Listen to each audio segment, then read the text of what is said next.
Jesus explains the rapture and the harvest. Narrated by Daniel. 1 Corinthians 15:23-24. But every man in his own order, Christ the firstfruits, afterward they that are Christ's at his coming. Then cometh the end, when he shall have delivered up the kingdom to God, even the Father, when he shall have put down all rule and all authority and power.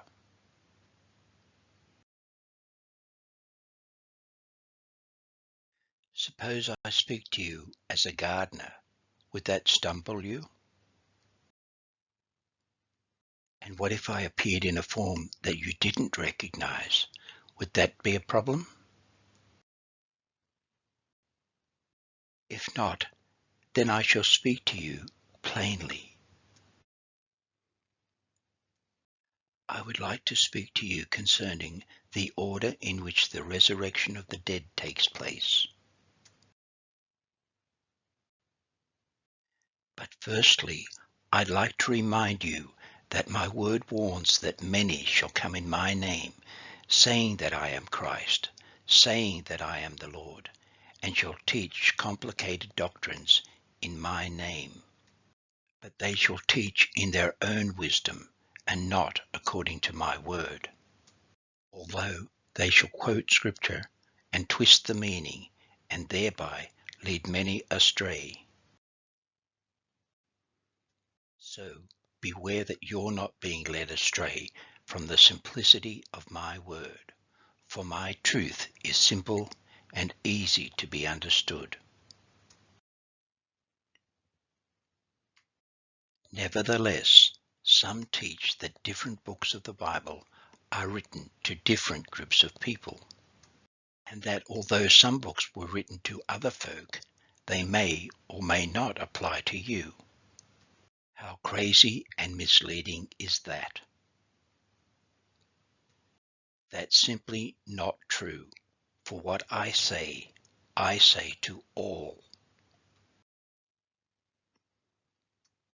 Now, concerning the resurrection of the dead, some apply ancient farming methods to teach their own doctrine and to add their own fertilizer to have you believe what they want you to hear, all to suit the false and dangerous pre-tribulation doctrine. Why is the pre-tribulation doctrine so dangerous?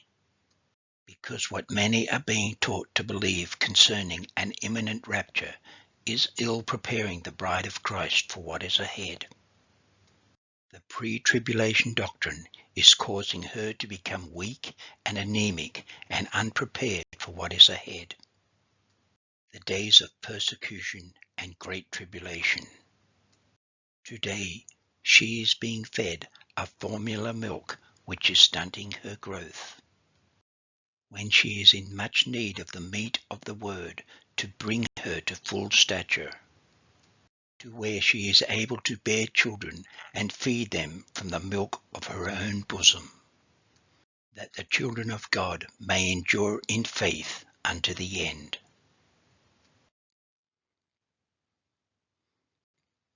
Now, concerning the resurrection of the dead, my word is simple and clearly lays out the order of events concerning the resurrection of all the dead.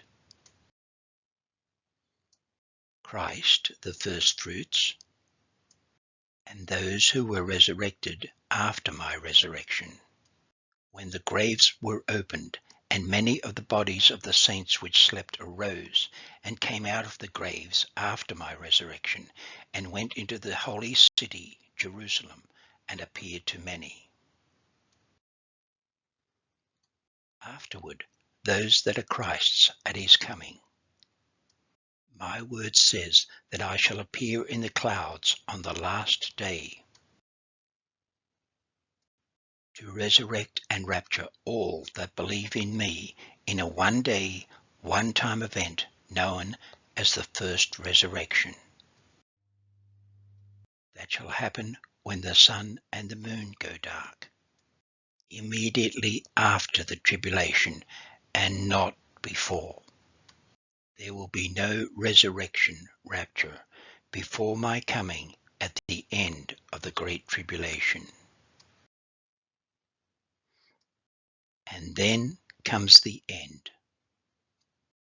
My word speaks specifically about the harvest happening at the end of the world. After my 1,000-year reign on earth, the time when the heavens and the earth shall be burned up, and the works that are therein, preparing new heavens, atmospheres, and a new earth, ready to receive New Jerusalem. It truly is as simple as 1, 2, 3. Now, let's go to Matthew 13:30, and I'll explain my millennial crop that shall be gathered at the end of my 1,000-year reign on earth. Let both grow together until the harvest, the tares, weeds, and the wheat. And in the time of the harvest, at the end of the world, I will say to the reapers, gather ye first the tares, and bind them in bundles to burn them, to be burned up when the earth is burned up. But gather the wheat into the barn, heaven. Notice that at the time of the harvest, the tares are gathered first, and then the wheat is gathered into the barn, heaven.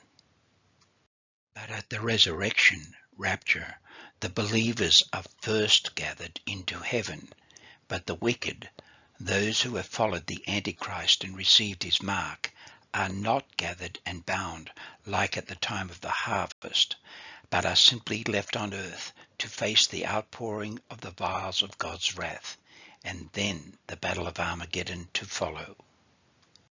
Read and compare Matthew 13:30 and Revelation 15:1 and 2, and then Revelation 15:7 to Revelation 16:16, and finally Revelation 19:11 to Revelation 20:3.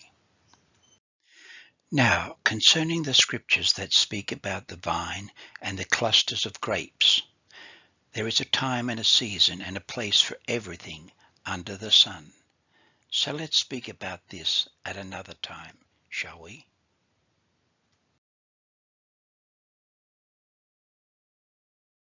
So be sure to subscribe, like, and share this channel. Thank you, and God bless.